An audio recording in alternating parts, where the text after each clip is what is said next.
Testing, testing. Testing out the lighting here. Hi, welcome back to Vlogmas.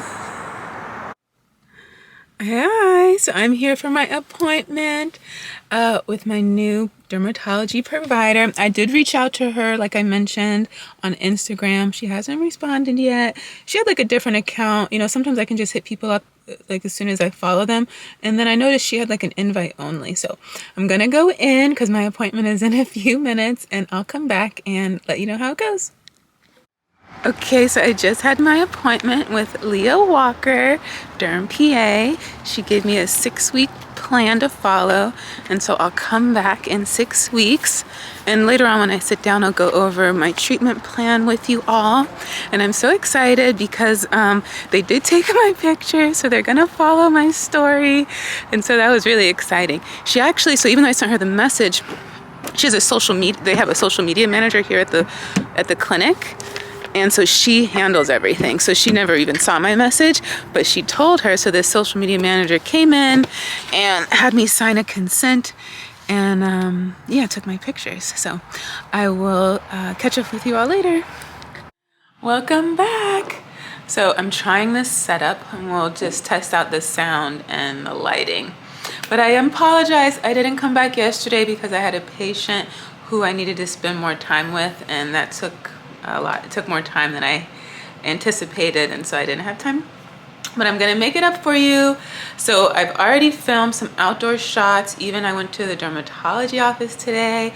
Hopefully that all works out. Hopefully all this comes together.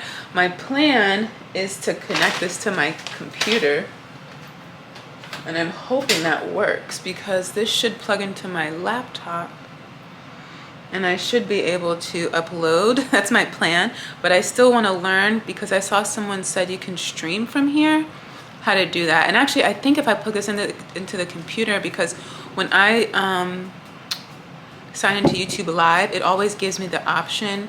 Well, so far it only showed like the webcam option, but I think if there's another camera hooked up, it will allow me to film from there, which would be great for live because the live automatically comes up and I can keep moving. Because this is going to take some time for me to upload. And like I said, last time when I used iMovie, I think that's iMovie, it took a while to download. But anyway, let's talk about updates. I'm not sure what I'm going to call this yet, because yesterday I was going to come and talk about one thing, and today now I want to talk about two things. And so I don't know if I want to combine those titles, but first, we're going to talk about yesterday, and then we'll catch up on what I did today. I have some products to show. I even have a delivery. I don't know if anything in here is derm related, but we'll see. So a couple of things that happened yesterday, and I thought, you know, it's really good to share because so often, like when we're looking at people on social media or we're hearing our colleagues in healthcare share stories or you know, share their experience, sometimes we leave out components, and then when people go through those similar experiences, they think, oh, I must have done something wrong, there must be something wrong with me, I made the wrong decision, I'm in the wrong place, I should leave, right? I should find another job, I should find another place of work, I should get out of the industry. And so I thought, you know what, let me just share my experience because that's part of learning, and it gives you a much better picture and more realistic expectations on what you might expect. So, you know, part of what I'm sharing on all my platforms is just my journey. And so, you know, I'm a new healthcare provider. I struggled with imposter syndrome, which I realized last year. And I think I can't remember if I mentioned it on here or not, or if I was writing about it. By the way, this is one of my favorite. I'm trying to make sure I focus on the camera. And actually, you know, when I look at this side view, I see that I'm not looking at the lens. And so that helps me come back over here. So actually it's not as hard as I thought it was gonna be. One thing about this setup, like I have you on my tripod, and at the base of the camera is like a place to do a screw, but I don't have like a place on my tripod to screw it in. So I have like this attachment I use for my cell phone. So it's kind of holding the camera in place like this, but it's also competing with the little fuzzy thing on top that I still don't know the name of. So I need to figure out that component so that the camera can sit on there more securely. But yeah, I think the lighting's cool. This is a really busy week. I have company coming into town because one of my plans was I wanted to open up this box of the lighting this week, so I don't know if that's gonna happen. But so this is good lighting, so we'll work with that for now. And I can't wait to compare this to those lights and really see the difference. But anyway, so as far as yesterday goes, I got some really constructive feedback from one of my colleagues about like my communication, and I really appreciate that they shared that with me. And the older you get, the more experience you get, you do tend to hear the same feedback about yourself, so it's not necessarily something I've never heard. But because I am a new provider, I'm very cognizant of that role. And I've been fortunate to have worked with so many great healthcare providers over the years, and especially once I went to MP school, I became really kind of alert to them and their mannerisms, their behavior. I used to be really impressed, especially if you're working at the bedside, you're working with might have a challenging situation.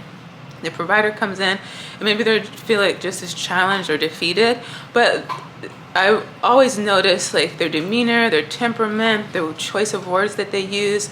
And so I'm thinking about all that now. I'm not dealing with imposter syndrome, which is really great for my confidence, but there are these other areas that it's like, these are things I want to work on. And fortunately, I have some amazing colleagues who are really great role models. And so I'm glad she brought it to me. I love the way that they brought it to my attention. And I'm just going to work on that. And so I just wanted to share that because I know sometimes you can get into team environments that are not always happy-go-lucky, like all the reels we see on social media, and sometimes you have those moments and you have to work through them. And when I was a new nurse, I had a very similar experience where me and the tech had said they wanted some help cleaning a patient, but it was a kind of at the same time we do rounds with the doctors. And so in my head I'm thinking, I don't know if I was still in orientation or had just gotten out, but you're so task driven. And so I'm just thinking like, okay, I need to be in these rounds, that's what I have to do. And I'm thinking, because you're also very kind of self-centered and focused, tunnel visioned on what you need to do. And it's like, this is what I have to do, and everyone knows this is what we do every day, there's rounds. But it was not perceived that way. And so she was not happy with me that I did not come help her clean the patient. And I was a little bit confused too, because I'm thinking, okay, my nursing preceptors told me this is what we do. How come she doesn't know that? And so all that, and it was kind of probably tense at the time because I'm new. I'm trying to just get to know everyone and be good at my job. And instead of getting like another third party involved, like maybe a manager, I'm not opposed to those things, but I always feel like the best way to improve relationships is between you and that person. And so we did step aside and talk and just explain, I'm just here to learn, and I want to help. And what's even better than having those conversations, although very important, is to just demonstrate, particularly when there's all those different hierarchies of care and you're in a position to delegate, is to demonstrate that you are willing to do the same thing you're asking other people to do. Oh, I saw some there's some images on the screen that I guess are just trying to find my eye. So anyway, so this kind of just reminded me of that, and I'm sharing it, and this will hold me accountable. And like I said, I just thought it would be a good experience. So, because at first I was going to call this denials, right? So that was one thing. And then I reached out to someone. So I created these ebooks last year and I want to sell them. And so I was putting them on this company called, and I said I was going to check before I did this. It's like something Spark, Ian Spark. I'll have to double check. But anyway, everyone puts their books up there and they help distribute it to all the mass outlets. Whereas if you go to Amazon, it's really just on Amazon, which is also a huge market. And so when I went to put the book on the Spark website, there was like a 50-page contract. And I thought I saw something that said, if you sign with like Amazon's like Kindle Direct Publishing, if you sign on to them, you can't sign on with them. And I just thought, well, I'm pretty sure all these people who are saying these are the platforms you need to be on are signed to both. And so it was at the same time in the summer when I needed to do all those CEs. So that became like a lower priority. I asked my dad to read through it for me. He didn't see anything, and that still concerned me because I still want to verify that disclaimer that I saw. And so my mom keeps asking me, when are you gonna put these books out? When are you gonna put these books out? And so I don't know what made me think about Etsy, but I was just like, yeah, Etsy would probably be a really great platform. I've seen a lot of nursing content on there. And so I just went on there just to do a quick look, and I saw a book that was similar to what I would like to do, where it's digitally available, but also if people want a hard copy, they can do that too. So I saw someone had over like 200,000 sales. And so I emailed them and, you know, asked if they would be willing to, you know, chat about their process. And they said no. And I wanted to share that too, because, you know, I come on here all the time talking about, you know, the business of relationships and networking and how great it is. And a lot of people do tend to have some hesitancy to do that for various reasons. And sometimes it's because, oh, maybe they do get denied, or they do get rejected, or they don't get, hey, oh, sorry. Here's my credit card.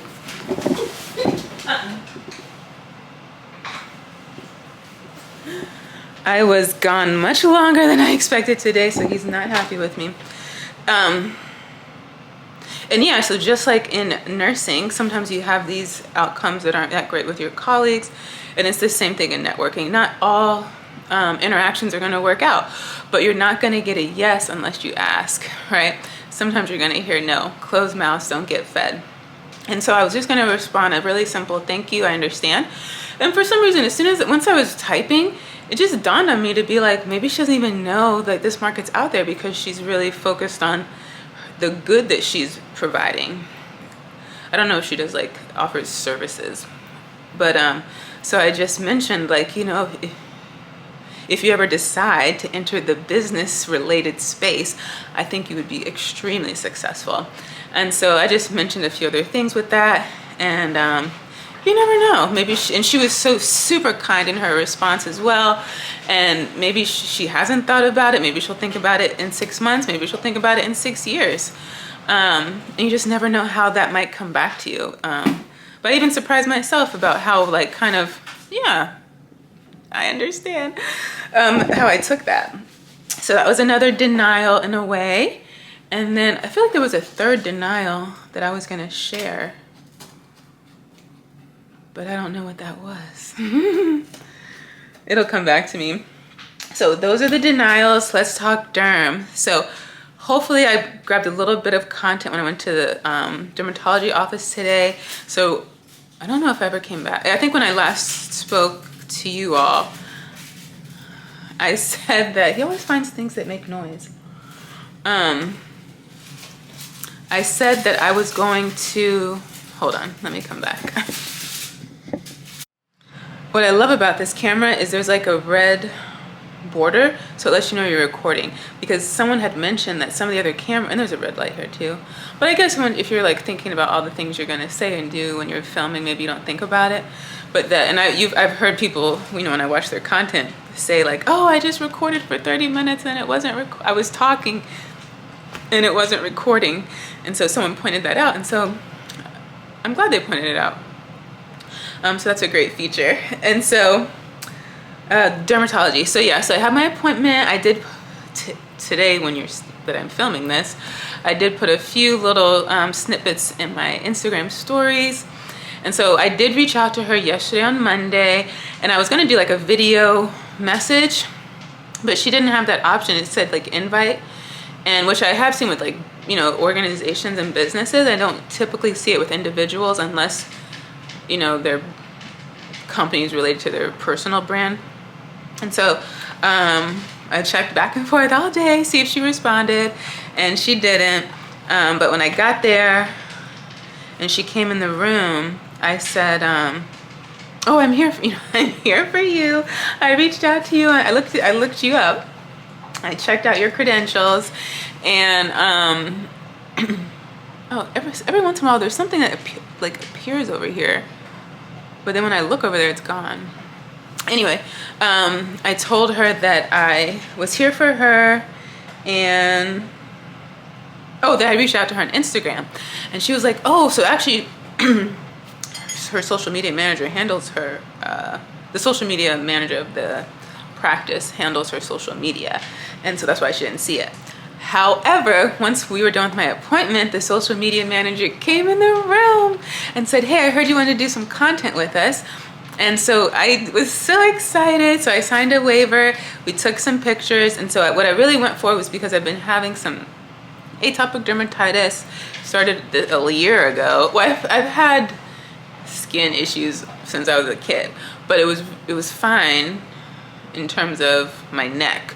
I typically, like every summer, I have flares on my arms but if I'm really diligent with my sunscreen, it helps a lot. And by a lot, I mean like 98%. But even sometimes with the sunscreen, it can get irritated, but the sunscreen is the biggest help. And instead of like having like, sunburn, it actually is more like really tiny papules, and they burn and they are painful and they still itch, but the sunscreen helps tremendously.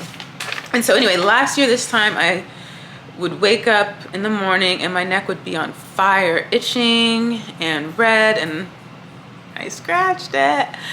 Because when you first wake up, you're not really thinking like that. And of course there wasn't a problem until there was a problem. So it took me about 2 months to figure out, or I think I figured out what was triggering it, which was shampoo that I was using. And so I thought it was this particular shampoo. So I stopped using it, switched to another one, and I was fine. And I did like over-the-counter cortisone, which is what I've been doing since I was a little kid. And, still using my moisturizer and sunscreen. And I was moving in the right direction, using a lot of products with cysteamine to help with the pigment.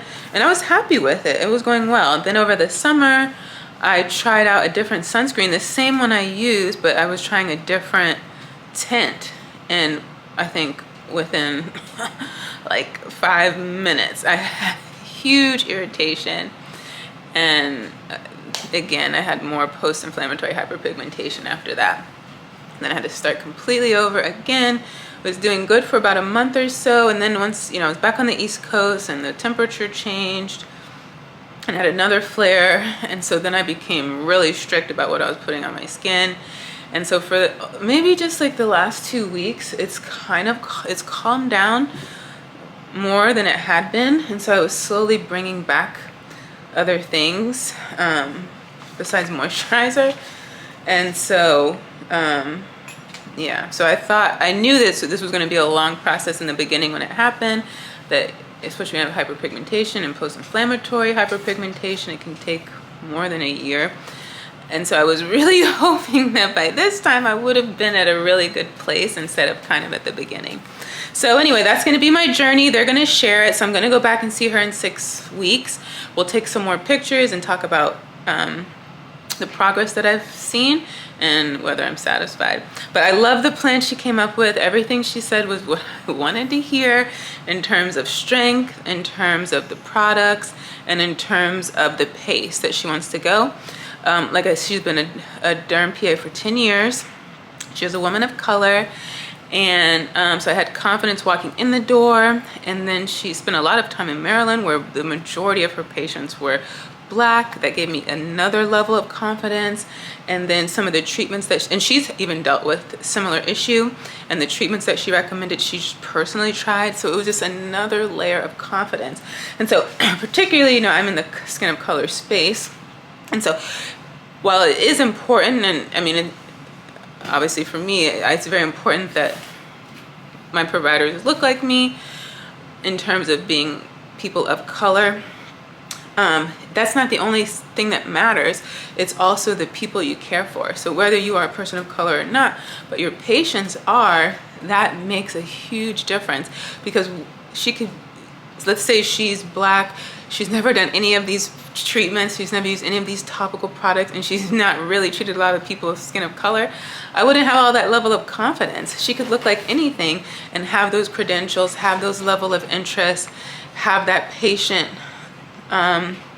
experience, in terms of the number of the kind of patients she was treating, the kind of issues she's been seeing. And I would feel super comfortable with that. And so when I look on all these different platforms and I'm looking at the person creating the content, I'm also looking at the people they're showcasing. And if I don't see enough people that look like me, if it's one here, one there, they work in your office, you know, it doesn't give me the same level of confidence. So that's my story. Everyone's gonna have their own story. That's my story. And I only share that because you can be a person of color, and I wrote about this in the Mahogany Dermatology blog, and have no interest in treating skin color or skin of color concerns, pigmentary disorders.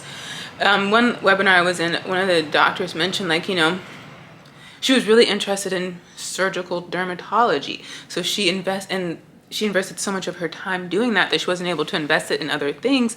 And she was like, and I'm okay with that, right? But there was kind of a struggle in the beginning with making that decision. But it's true, especially in clinical practice, if there's something you really want to specialize in, you can't specialize and still be spreading yourself thin in all these other areas. It doesn't work like that. And so I share that because you don't have to be a person of color. You can be a person of interest. Someone who's interested, who's curious, who takes the time to learn, to ask questions, to invite people in, to say, hey, look, you know, I don't have the experience, but I want to learn. I want to treat as many people as possible. You know, I'm willing to grow and learn with you if you're willing to let me and be patient with me. And so that's my spiel on that. So let's look at some things that we're gonna do. And I've been taking pictures over the year. And so I think now that, you know, we'll be tracking this, I think I'm going within the next 6 weeks, I'll write an article on my experience and put the, you okay? You okay, baby? He's like, please, let's go outside. He has gone outside, but it's way past our walk time. So yeah, I'm gonna write up my story on hyperpigmentation and put my pictures up there. So that's where we'll put it there, because I think that's the best platform. I guess when I figure out, if I figure out how to put some pictures in here, maybe I'll do that. I don't know if I want to. That's gonna take a little extra time. So anyway, so the plan is, she didn't change anything in my skincare regimen, which I was super happy. She was very pleased with my selections. The only thing that we took out were all the things I use for exfoliation, which is azelaic acid, lactic acid, and glycolic. Not all together and not even on the same week. Sometimes I don't even use them all in the same month, but those are the ones that I have. But everything else we're using my same cleanser. Well, I guess if we're gonna share my story, I might as well share what I use, right? So I use, maybe I'll share what I use and what she's adding, because she gave me a little handout. So in the morning, I use, actually pretty much everything's the same except the actives. So in the morning, I use La Roche-Posay's.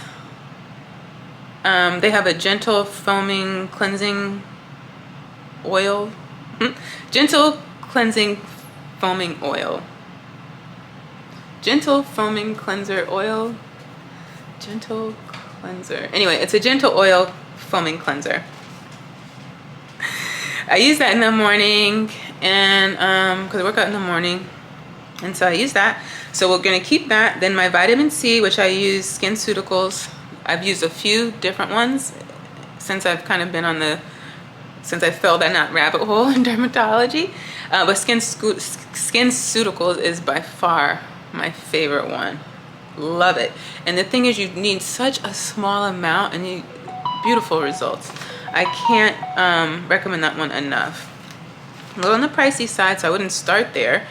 I would definitely start with something you can just pick up over the counter, because you do have to, I don't know if you can buy SkinCeuticals in store. Maybe at like a Blue Mercury. I've never been there, so I don't know. But I buy it online.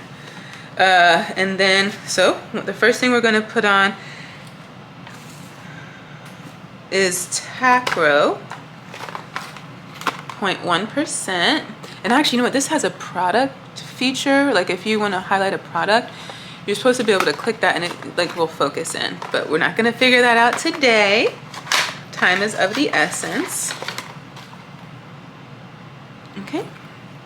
And this was super quick. I picked this up at my pharmacy before it was, because the commute was a little bit of a commute. Then it was like rush hour.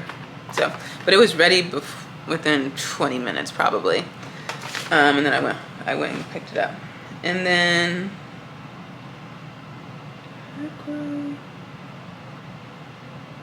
oh, and then this is the oil, fluocinolone.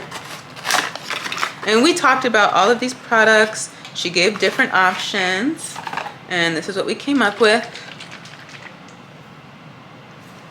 And then I'll put on my moisturizer. Right now I use Lipid Gold, which is a really fat, it has a lot of fatty acids in it.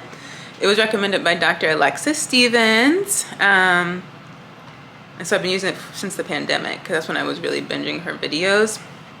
And I use that in like warmer months, and then in the winter months, another one of her recommendations is Plant Ceramide Rich Moisture Cream from Naturium. Love this one. It's really great. That's the puppy. I don't know if you heard him belching. It's really nice, and for someone who has dry skin like me, and actually Dr. Alexis has dry skin and eczema. Oh, my hands are really dry because I was washing dishes. So actually, even though I didn't have problems on my neck, when I was at the bedside, oh, I had really bad dermatitis on my hands. Depending on the sanitizer, the sanitizer was the biggest thing. When I was in St. Louis, which was 6 months, my hands looked horrible the whole 6 months. So yeah, that's that. So yeah, then we did Lipid, and then maybe another time I bring my products out here to show, but yeah, Lipid Gold. It used to be called Liquid Gold, but now it's just called Lipid Gold. Beautiful yellow in the bottle, and when you put on your skin, a beautiful glow, super noticeable. But that's on. I'm only still using it because I have it, but as soon as it's empty, I won't be buying it for the rest of the winter. I also use La Roche-Posay's double layer moisturizer, but usually when I come home from work. And if I've been kind of flaking like I was a couple of weeks ago when I was on Instagram Live, I might put that on top. I found La Roche-Posay to be the most moisturizing lotion that I've used so far, in terms of like, I just washed my face or I just took a shower and my skin doesn't feel stripped. And I recently saw someone talking about, I think it was an old video actually. She was, because I was trying to find tutorials for the camera, and she does a lot of video. She's a videographer, so I trust her recommendations. But she was saying how she was using black soap and it really stripped her skin. And I remember I used to think that stripping the skin was a good thing, and it's not. So I love La Roche-Posay because it's super moisturizing. And then I top it off with my Coats SPF on Instagram. I'm all over the Coats, love Coats, which at first I thought it meant coats, like coat your skin, but it actually stands for, contains only titanium oxide, I think. It stands for something. I think that's it though. So then that's in the morning, and then at night, again with the oil cleanser. And then I've been using SkinCeuticals 1% retinol. So I've gone through some different retinols too. This one is by far my favorite. This one I've only been using for maybe 2 months. That's what was causing me all the flaking before. And so now that it's drier too, I've not been using it every night, and sometimes I'll even do, actually most days, I do a sandwich with it, which is where you apply your moisturizer, then your retinol, and then your moisturizer. I don't do it like boom, boom, boom. I give each layer a chance to kind of get absorbed. So I don't leave the bathroom either. Maybe, just stand around, brush my teeth or floss. And then, so that's what I've been doing. So her addition are 2 different compounds that are gonna be delivered to me. And actually, I might have to call the office because that's not anywhere here. So I don't know if they contacted them and they're gonna reach out to me. Because after she left, I didn't see her again. So the first compound is gonna be hydroquinone 4% compounded for the face. And then on the neck, it'll be azelaic acid and kojic, also compounded. And she was really good to mention how I need to be very careful about delineating between what I put on my face and my neck. Because, so actually I have some melasma. So maybe like 6 years ago, I started noticing, these cute little freckles on my cheeks. But then something was like, I think that's sun damage. And then so as more as I learned about skin and got into dermatology, I realized, oh, this is melasma, which is commonly seen like around pregnancy, which I haven't been pregnant before. So it wasn't my first thought, but the more I learned about it, the more I was like, oh, that's what it is. And so that's why we're putting that on my face. That's why we're also treating my face. So I'm doing 2 things. And I was really excited. I've been wanting to do this for a while, like more than a year, but I didn't want to do it while I was traveling because I wanted to get a provider and stick with them. And I wanted to not be traveling every time I need to make an appointment, because I've been there before when I had braces.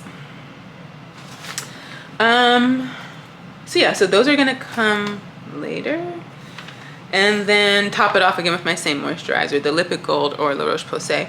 But because at first I wasn't gonna go back and get this one. Actually, I ran out a couple days ago and I was like, I'm not gonna replace it. But then when I was in the car today, I was like, actually, because I thought it was clogging my pores. And actually I think the problem is I'm just really dry because I wear a mask at work.